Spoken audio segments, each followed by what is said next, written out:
오늘은 죽음에 이르는 병, 영적 교만, 그런 주제로 말씀을 전하겠습니다. 죽음에 이르는 병이 영적 교만이다, 그런 말이에요. 죽음에 이르는 병, 영적 교만. 덴마크의 실존주의 철학자 중에 이 키에르케고르라고 하는 사람이 있습니다. 기독교 철학자로서 이제 아주 유명한 사람인데, 이 사람이 죽음에 이르는 병이라고 하는 유명한 책을 썼어요. 죽음에 이르는 병. 이 책에서 이 키에르케고르는 모든 인간을 죽음에 이르게 하는 이 병을 절망이라고 했습니다. 절망.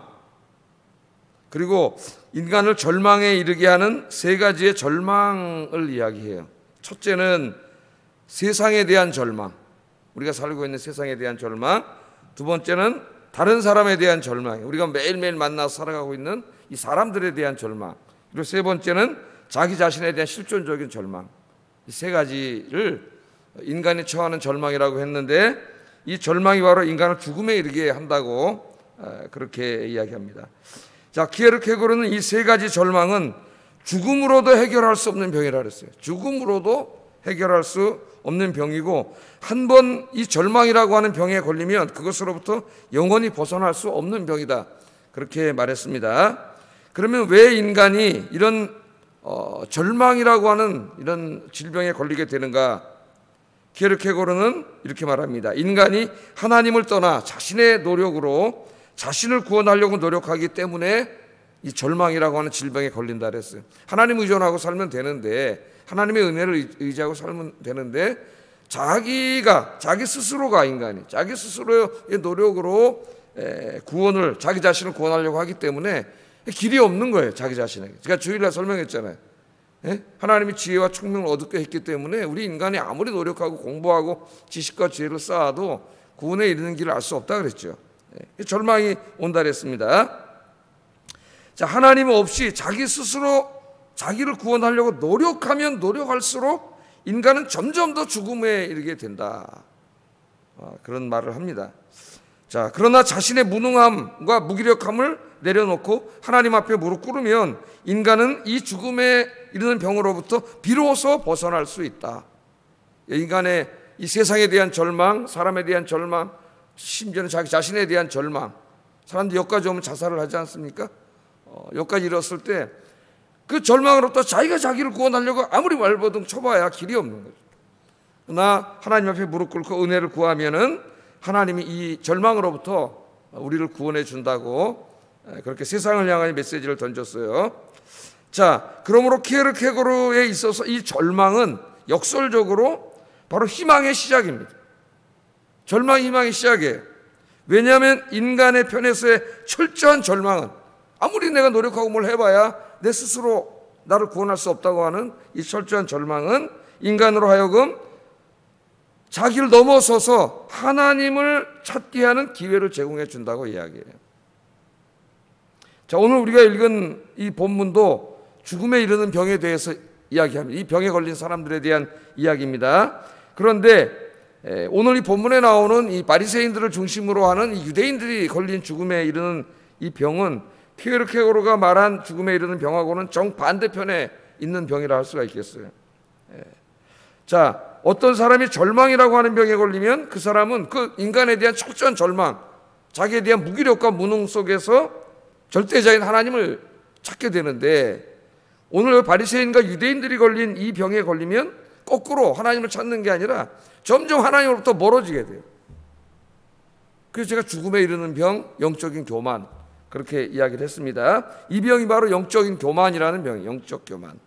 굉장히 무서운 병입니다, 영적인 교만이. 자, 두 가지를 한번 생각해 보려고 그래요. 영적인 교만 두 가지, 오늘 본문을 중심으로. 첫째는 자신의 어떤 신앙의 틀을 만들어 놓고 그것을 절대화시키는 겁니다. 절대화.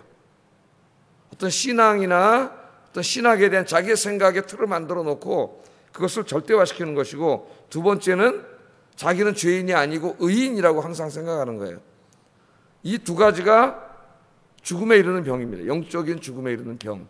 그래서 오늘 한번 좀 먼저 이게 바리새인과 유대인들의 이야기인데 잠깐 이 말씀을 살펴보고 우리 자신에게도 한번 적용을 해보겠습니다.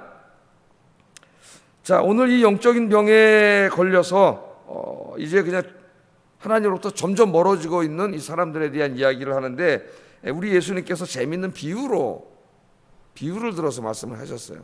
그러니까 이 병에 걸린 사람은 예수님이 와서 복음을 전해도 듣지 않고, 그죠? 또 세례 요한이 와서 복음을 전해도 또 듣지 않아요. 예? 아무도 듣지 않습니다, 이 말씀을. 그래서 끝까지 핵심은 뭐냐면은 예수님이 전하시는 죄사함과 하나님 나라의 이 기쁨과 희망의 복음을 거절하는 거죠. 받아들이지 않는 거예요. 끝까지 받아들이지 않는 자들은 하나님 나라에 들어갈 수가 없습니다. 자, 한번 두 가지를 좀 생각해 보겠는데, 첫째는 아까 제가 뭐라 그랬어요? 자신의 신앙적 틀을 정해놓고 그 틀을 절대화시키는. 그러니까 우리 인간은 자기가 만든 것을 절대화시키면 안 됩니다. 그게 뭐 신학이든 이념이든, 예? 그게 뭐 신앙적인 어떤 틀이든, 인간이 만든 것은 인간이 만든 것일 뿐이에요. 그거는 상대적인 것이지 절대적이지 않아요. 절대적인 분은 하나님밖에 없고 절대적인 것은 하나님 말씀밖에 없습니다. 인간이 만든 것을 절대화시키면 다 우상이 되는 거예요. 자, 오늘 이제 이 말씀을 보겠습니다. 자기가 만들어 놓은 어떤 신앙적인 틀을 이 바리새인들은 절대화시켜 놨어요. 그래서 심지어는 하나님 말씀보다도 더 위에다 갖다 놨어요. 그래서 자기들의 신학과 틀리면 아무리 예수님이 설교를 해도 듣지 않아요. 저 틀렸다 그러고. 그런 병에 걸린 거죠. 자, 이 사람들을 어떻게 비유를 했냐면 재밌는 비유로 얘기를 했는데, 이 당시에 이제 그 어린아이들이 장터에 가서 놀이를 하는데, 저 때는 먼저 어렸을 때 놀이하면 애들이 모이면은 다방구, 요새 다방구 하는지 모르겠어요. 다방구 이런 거 하고, 무궁화 꽃이 피었습니다. 뭐 이런 거 이제 하고, 구슬치기 하고 뭐 이렇게 놀았는데, 이때 아이들은 이제 여기 오늘 말씀을 보세요. 16, 17절 한번 다시 읽어보겠습니다. 이러고 놀았다는 거예요. 한번 읽어보겠습니다. 시작.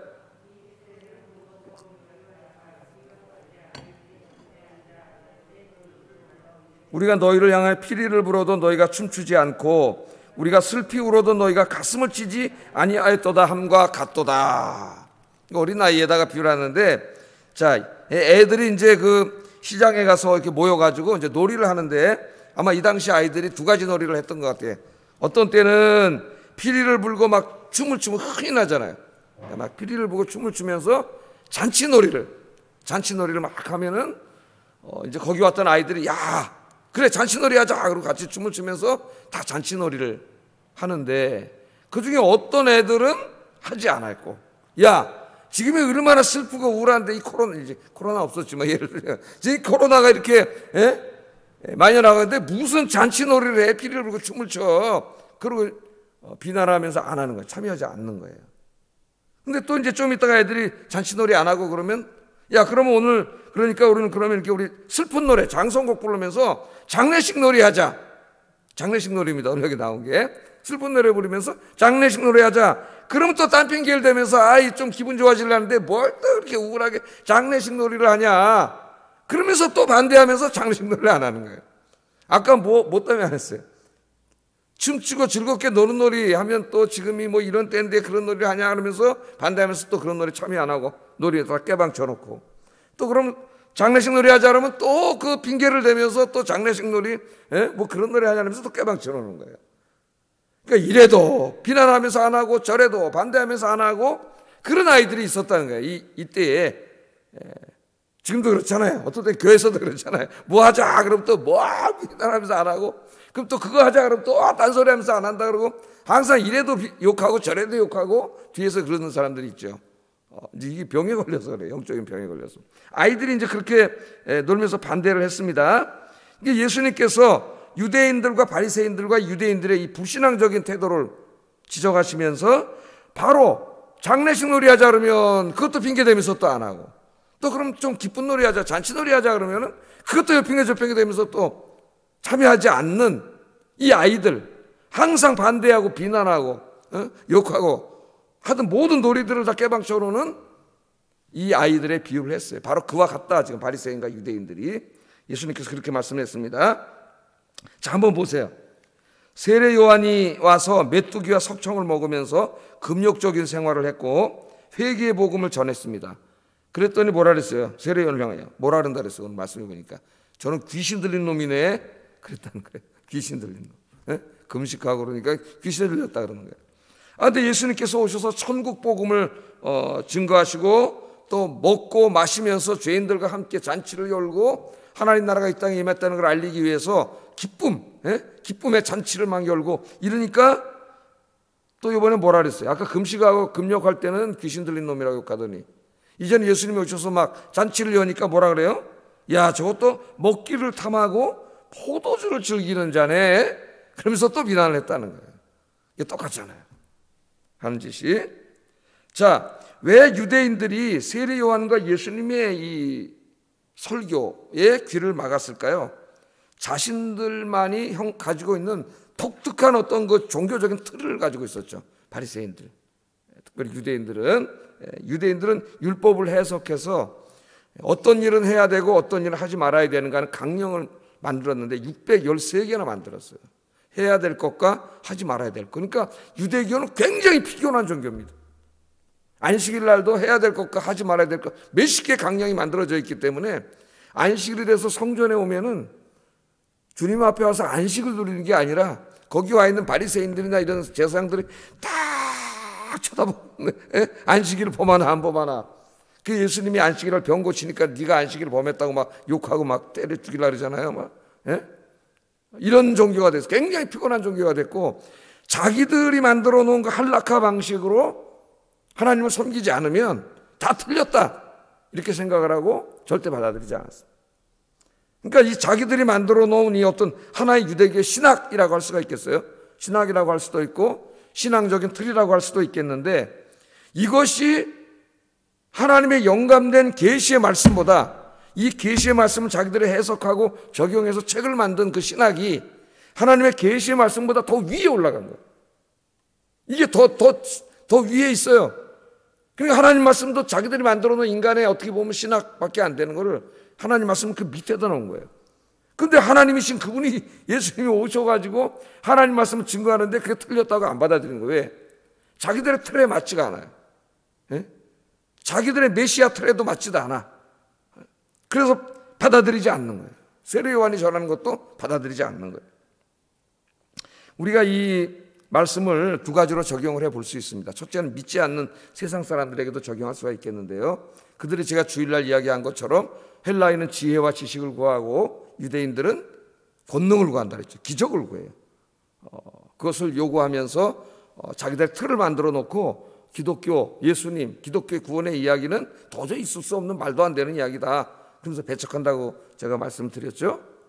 끝까지 그렇게 인간의 어떤 지식의 틀을 만들어 놓고 하나님을 배척하고 복음을 받아들이지 않으면 이제 내일 살펴볼 20절, 24절 말씀에 보면 화 있을진저 하나님의 심판이 있습니다. 그러니까 우리는 믿지 않는 사람들을 불쌍히 여기고 주일날 제가 설교한 것처럼 찾아가서 그 사람들을 구원하는 방법은 뭐밖에 없다 그랬어요. 전도밖에 없다 그랬죠. 전도의 미련한 방법으로 그 방법밖에 없다 그랬죠.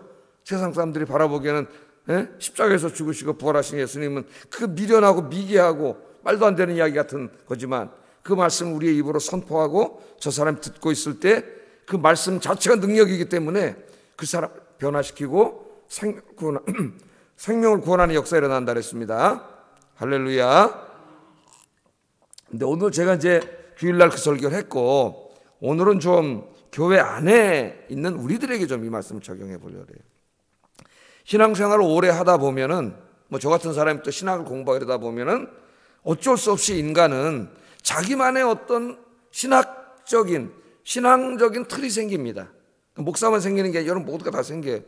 아니 목사님 우리가 무슨 신학적인 틀이 생깁니까? 그런데 여러분들 신앙생활 오래 하면서 설교도 엄청나게 많이 듣고 그죠? 다양한 목사들부터 설교를 듣고 책도 읽고 또 요새는 저 기독교 텔레비전 엄청나게 많잖아요. 유튜브 다 듣다 보면은 자기도 모르게 어떤 자기 안에 어떤 신앙적인 틀이라 할 수도 있고 신학적인 틀이 생겨요. 자기 안에. 그래서 누구나 인간은 어쩔 수가 없습니다. 그래서 인간은 하나님 말씀을 읽을 때도 100% 객관적으로 읽을 수는 없어요. 인간은 다 어느 정도의 그런 편견이라 할까요? 신학적인 틀을 가지고 있어요. 안경을 끼고 있습니다. 예를 들면 노란색 안경을 끼고 있으면 여러분 세상에다 어떻게 보여요? 노랗게 보이죠. 네? 그 사람 눈에는 노랗게 보이는 거예요. 노란 안경을 꼈기 때문에 문제는 자기가 노란 안경을 끼고 보고 있다는 건 모르고 있는 거예요. 그게 문제예요. 그걸 절대화시키고 그게 진리라고 여기고 있는 거예요. 안경 벗어야 되는데 파란 안경 끼면 어떻게 보여요? 다 파랗게 보이죠. 근데 자기는 몰라. 자기가 파란 안경을 끼고 보고 있는 거를 세상이 다 파랗다 그러는 거예요. 그러니까 안경 안 낀 사람이 아니야, 안 파래. 너가 안경 껴서 파란 거야. 안경을 벗어야 돼. 믿지 않는 거예요. 내가 보는 게 진리라고 생각하는 거예요. 이게 이제 큰 문제입니다. 누구나 어쩔 수 없이 자기 이런 신학적인 틀이 형성이 될 수밖에 없는데 인간은 문제는 그 신앙의 틀이 생겼다는 게 문제가 아니라 그것을 절대화하고 그것을 무호하다고 생각하는 교만에 빠지는 게 이제 제일 문제입니다. 이것이 지금 여기 나오는 유대교가 그랬고 또 로만 가톨릭이 그랬어요. 유대교는 율법을 해석하여 자기들이 만들어 놓은 자기들이 서술한 613개의 강령이 하나님 말씀보다 더 위에 갔어요. 이걸 절대화했어요. 예? 이걸 무호하다고 생각했어요. 인간이 만든 것에 불과한데 가톨릭은 어떻게 했어요? 자기들이 만들어 놓은 교회 신학적인 전통, 교회 전통 이런 것들을 하나님 말씀보다 더 위에 두었어요. 그래서 전통이 오히려 하나님 말씀을 평가하는 자리에 올라가고 말았습니다. 그래서 타락을 하게 된 거예요. 이처럼 자신의 신앙의 틀을 절대화하면은 신앙생활에 큰 위기가 닥쳐와요. 우리 개인에게도. 하나님 말씀을 읽고 들을 때 말씀을 아멘으로 받지 못합니다. 자기의 틀에 맞지 않는 건 다 틀렸다고 생각해요. 배격해버리고 자기 틀에 맞는 것만 받아들여요. 이 말씀을. 우리는 말씀 앞에 겸손해야 됩니다. 이제 뭐 좀 다른 것으로 구체적으로 한번 적용을 해보면은 저는 이제 성결교회를 다녔는데요. 중학교 때, 고등학교 때 청년 군대 갈 때까지 이제 갔다 와서도 24살까지 성결교회를 다녔어요. 성결교회가 제 모교회입니다. 근데 성결교회는 좀 이제 지금은 뭐 거의 구별이 많이 없어졌지만 그 당시에는 장로교는 거의 찬송 부를 때 쭉 그대로 또 노래 잘하는 사람 화음을 넣으면서 이렇게 부르고 이렇게 쭉 했죠.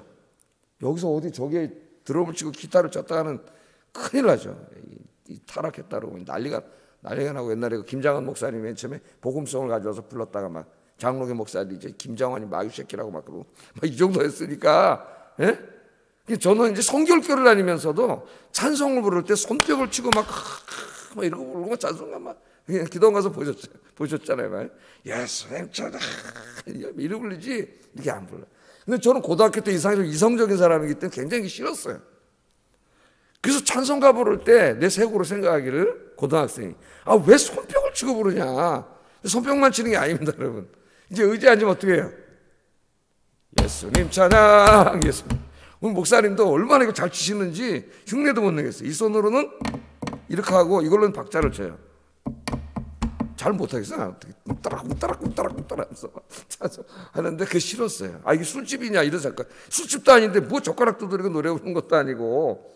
그래서 나는 손뼉을 안 쳤습니다.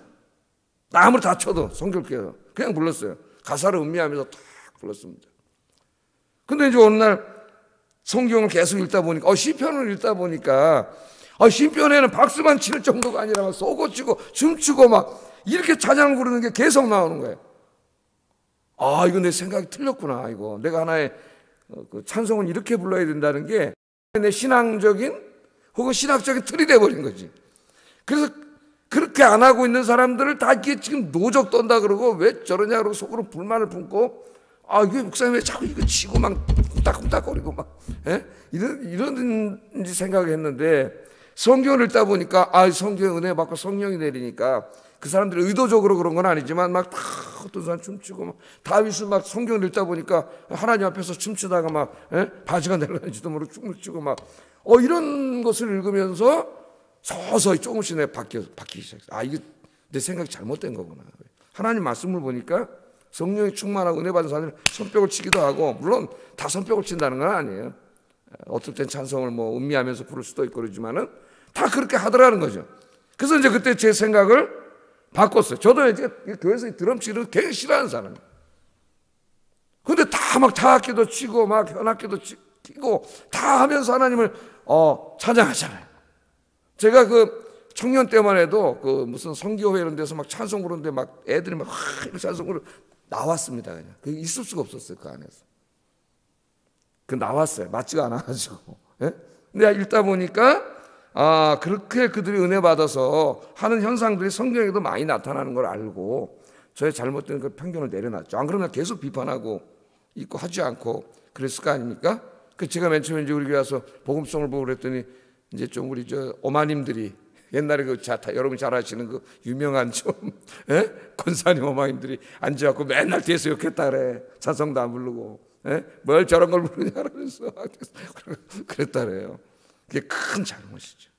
한두는 이제 우리 교회 안 나오신 지 오래됐지만은 장로님이셨는데 설교 끝나면 저에게 찾아와가지고 한테 한 장 써갖고 왔어요. 4장 써갖고 왔어요. 누군지 아마 여러분 아시는 분 아실 거예요. 써갖고 왔어요. 설교가 틀렸다는 거예요 나보고. 그러면서 이제 이분도 교회를 오래 다니셨으니까 배운 게 있어요. 성경 지식은 많더라고요. 그걸 딱 써와가지고 와서 이 강해가 이르냐 틀렸다는 거예요. 그래서 그분 앉혀놓고 이제 앉아보세요. 참 강해하고. 그러니까 자기도 모르게 몇십 년 동안 신앙생활하면서 여기저기서 들은 게 하나의 어떤 틀로 구성돼가지고 모든 것을 평가하는 안경이 돼버린 거예요. 이게. 그러면 이제 이게 옳으면 괜찮은데 대부분이 옳지 않아요. 그러다 보니까 이걸 절대화시켜놨어. 또 이게 진리라고 생각을 해. 이 사람이 틀린 걸 진리라고 생각하는 사람이 제일 문제입니다. 이게 제일 무서워요. 어떻게 할 수가 없어요. 그래서 우리는 어떻게 해야 됩니까? 오늘 어떻게 해야 돼요? 이 말씀 우리가 생각하면서 자기의 틀을 절대화시키면 안 돼요. 인간은 틀이 생길 수밖에 없습니다. 목사도. 우리 목사들끼리도 다 달라요. 그러나 자기의 틀을 절대화시키는 순간 그 신학과 신앙의 틀이 우상화돼요. 그리고 하나님 말씀보다 더 위에 가는 큰 실수를 범하게 됩니다. 우리는 하나님 말씀 앞에 모두가 겸손해야 된다. 목사일지라도. 그래서 제일 중요한 거는 말씀을 많이 읽어야 돼. 목사는 성도고. 하나님 말씀을 많이 읽고 묵상하면서 자기에게 형성되어 있는 어떤 그 틀이 혹은 세상을 이렇게 바라보는 안경이 이게 성경적인 건지 아닌지를 계속 겸손하게 내려놔야 돼요. 그래야 하나님 말씀이 들립니다. 그래야 하나님 말씀을 듣고 아멘으로 받을 수 있습니다. 오늘 오신 여러분들은 하나님 말씀보다 더 위에 있는 것이 있으면 안 되겠어요.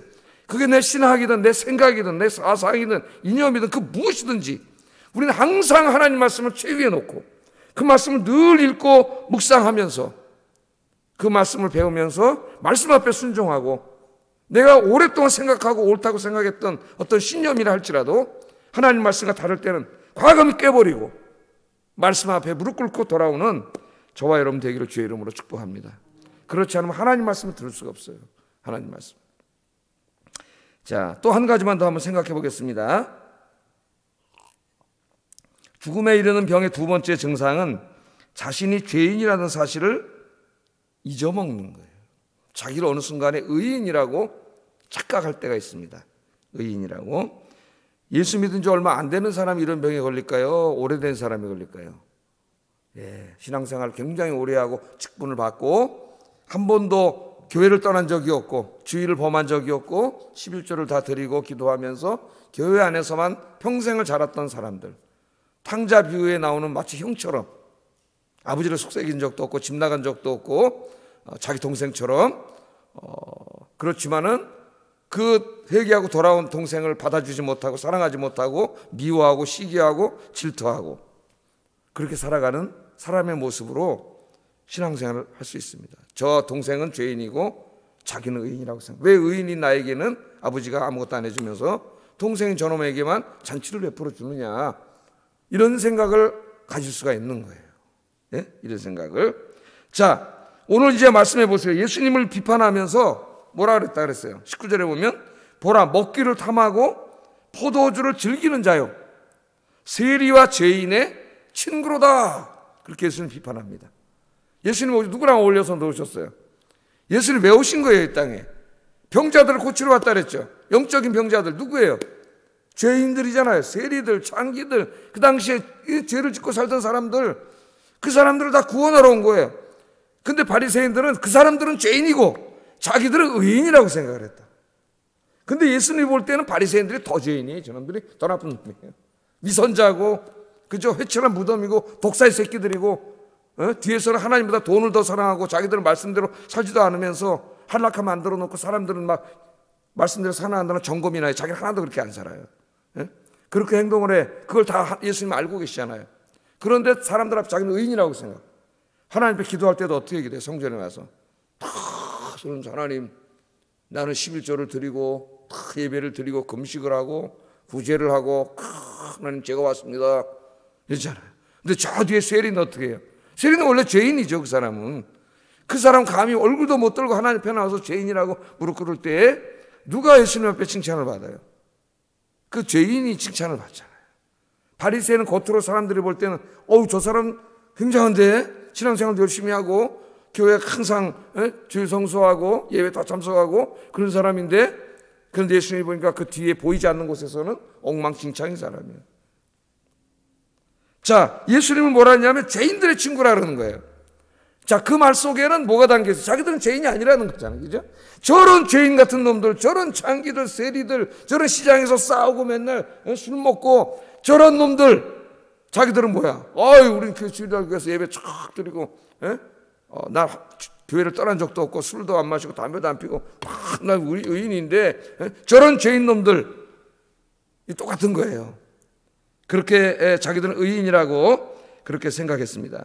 자, 자기들 의인이라고 생각했기 때문에 세례 요한이 와서 제일 먼저 뭐라고 설교를 했어요? 회개하라 그랬어요. 회개하라, 천국이 가까웠다. 예수님도 제일 먼저 선교하실 때 똑같은 선교하셨죠. 먼저 회개하라, 천국이 가까웠다. 그랬더니 바리새인들과 상당수 유대인들이 듣지 않았습니다. 왜? 뭔 회개를 해? 우리 의인인데 하나님 앞에 내가 무슨 죄를 져? 내가 이렇게 신앙생활을 잘하고 있는데 무슨 회개해야 하나님 나라를 들어가? 이방인들이나 회개하는 거고 저놈들 장기들 죄인들이나 회개하는 거지 무슨 회개를 해? 그리고 하나님 말씀 받아들이지 않은 거예요. 그래서 예수님이 의사는 누구에게 필요해? 환자에게 필요하지 자기가 건강하다고 하는 사람에게 의사가 필요 없다 그랬잖아요. 예수님 의사로 오셨는데 그런 영적인 병에, 교만에 걸린 사람은 고칠 수가 없어요. 예수님도. 왜? 자기를 의인이라고 생각하는 사람인데 뭐 그 사람은 무슨 말을 듣겠어요? 예? 항상 자신은 죄가 없다고 생각하기 때문에 회개하지 않습니다. 하나님 앞에서 자기 성찰을 하지 않습니다. 사람들과의 관계에서는 자기의 잘못을 인정하지 않습니다. 신앙생활을 오래 한 사람일수록 찾아오는 위기가 자기의에 빠지는 거예요. 자기가 하나님 앞에 형편없는 죄인이고, 그래서 늘 이렇게 새벽에 나와서 기도하면서 매일매일 하나님 앞에 자기의 죄와 허물을 내려놓고 기도해야 되는데, 그래야 우리 옛사람이 자꾸 십자가에 못 박는 것이고, 그래야 하나님 형상이 자꾸 살아나고 작은 예수가 되어가는 과정인데, 그런 변화의 과정이 일어날 수가 없어요. 교만해서 앉아있기 때문에. 다 모든 설교는 저 사람은 해당되지, 나에게는 해당되지 않는다고 생각합니다. 제가 아까 누구라 그랬어요? 탕자의 형이라 그랬어요. 탕자의 형. 탕자의 형들이 교회에 굉장히 많습니다. 어떤 사람은 모태신앙이라 그래요. 어떤 사람은 어렸을 때부터 교회 다녔다 그래요. 평생을 교회에서 자랐어요. 교회를 떠나본 적이 없습니다. 주일날 딴 데 가본 적이 없어요. 주일 성수를 어긴 적이 없어요. 11조를 하나님 어려서부터 드렸습니다. 술 입에 댄 적도 없습니다. 담배를 피지도 않습니다. 세상의 음란과 폭력에 어울리지도 않습니다. 항상 교회에 와 있습니다. 잘못하면 자기가 의인이라고 생각할 수가 있어요. 그러면서 이제 막 세상에서 놀다가 죄 짓다가 늦게 온 사람들 이제 세가적으로 교회 오면은 영적으로 교만해져 갖고 내려다보고 깔보고 그런 마음 갖고 있죠. 그런 죄는 짓지 않았지만은 늘 교회에 있으면서 어떤 생각을 가져요? 오래 다니면 내가 이 교회 주인이라고 하는 대단한 그런 영적인 교만 속에 빠져가지고 서로 그 안에서 시기하고 질투하고 미워하고 원망하고 그잖아요. 남을 깔보고 이런 죄, 이게 보면 어떻게 보면은 술 안 하고 담배 안 하는 것보다 더 큰 죄예요. 하나님 앞에 사실은. 이런 많은 영적인 죄를 짓고 있으면서도 그냥 큰아들이야, 나는 큰 이렇게 눈에 보이는 건 안 했으니까 의인이라고 생각하는 거예요. 이게 무서운 죄입니다. 우리가 하나님 앞에 들어와서 무릎 꿇을 때마다 여기 죄인이 왔습니다. 하나님. 늘 우리는 하나님 앞에 죄인으로 서야 돼요. 무슨 내가 가진 담배 안 피고 술 안 마시고 뭐 그게 다 내 신앙생활 하는 게 아니에요. 내 마음속에 누구를 미워하고 있거나 탕자의 형처럼 동생을 시기하고 질투하고 미워하고 저런 방종한 놈, 타락한 놈, 그런 마음을 갖는 그 자체, 시기, 질투, 미움, 교만, 이게 다 엄청난 하나님 앞에 영적인 죄예요. 우리 안에. 그렇잖아요. 우리가 이 새벽에 나와서 기도하는 건 정말 훌륭한 것이고, 여러분 영적으로 복받은 사람들이죠. 이 기도에 하나님 응답해 주십니다. 그러나 이것이 교만이 되면 큰일 나는 거죠. 새벽기도 안 나온 사람은 내가 안에서 다 내려다보고 깔보면서 새벽기도도 안 나오는 것들, 이렇게 되면 어떻게 되는 거예요? 이 새벽기도 하는 게 다 헛수고가 돼버리는 거예요. 네? 영적인 교만에 빠지는 거예요. 그러면 안 되겠죠? 우리는 늘 겸손해야 돼. 내가 이걸 잘하지만 다른 부분에서는 훨씬 약한 부분도 많고, 이런 쪽으로는 죄를 안 짓지만 다른 부분에서는 또 죄를 짓는 부분들이 너무나 많기 때문에 여기 있는 저 자신부터가 늘 내가 죄인이라고 생각하고 늘 하나님 앞에 무릎 꿇고 말씀 앞에 겸손하면서 통해 자복하는 저와 여러분 되기를 주의 이름으로 축복합니다. 우리 하나님께서는, 예수님께서는 이처럼 죽음에 이르는 병, 이 병을 고치지 않으면 죽음에 이르러요. 이 사람들에게 회개하라고 이야기하세요. 20절부터 24절에 회개하라고 이야기합니다. 회개하라고 이야기하면서 오늘 말씀해 보면 지혜는 그 행한 일로 인하여 옳다함을 얻느니라.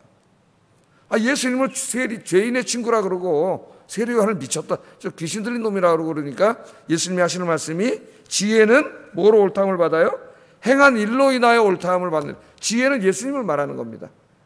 또 신학을 공부하다 보면 지혜 기독론이라는 게 있어요. 물론 아침에 그런 건 얘기하지 않겠지만 이 지혜는 이제 예수님 자신을 말하는 거예요. 하나님의 지혜가 인격화돼서 이제 오신 분이 예수님이기 때문에. 자, 그러니까 예수님을 죄인의 친구고 세례요한은 이제 귀신 들린 자고 막 그렇게 비난하고 욕하면서, 그러니까 그 설교를 받아들일 리가 없죠. 그러니까 이 사람들이 구원을 받을 수가 없어요. 하나님 말씀 받지 않기 때문에 예수님이 하신 말씀이 지혜는 그 사람의 행위를 보고 판단해봐라. 그 말은 뭐예요? 예수님 뭐라고 말씀하시는 거예요? 예수님 자신의 삶과 말과 하는 사역을 통해서 자연스럽게 정말 메시아인지 아닌지가 증명된다는 겁니다.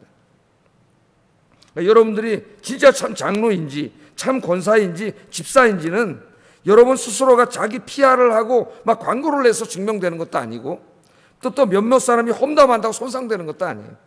여러분들의 삶을 통해서 이처럼 오늘 여기 있는 말씀처럼 특별히 내 인생에 제일 중요한 것이 하나님 말씀이 되고 하나님 말씀 앞에 모든 것을 내려놓고 겸손하게 말씀 앞에 말씀을 듣고 순종하는 그런 자세, 늘 하나님 앞에 자신을 죄인으로 인정하고 겸손하게 하나님 앞에 회개하는 자세, 그런 행동을 보면 그 사람이 진짜인지 아닌지는 그냥 자동적으로 알 수 있다는 거예요.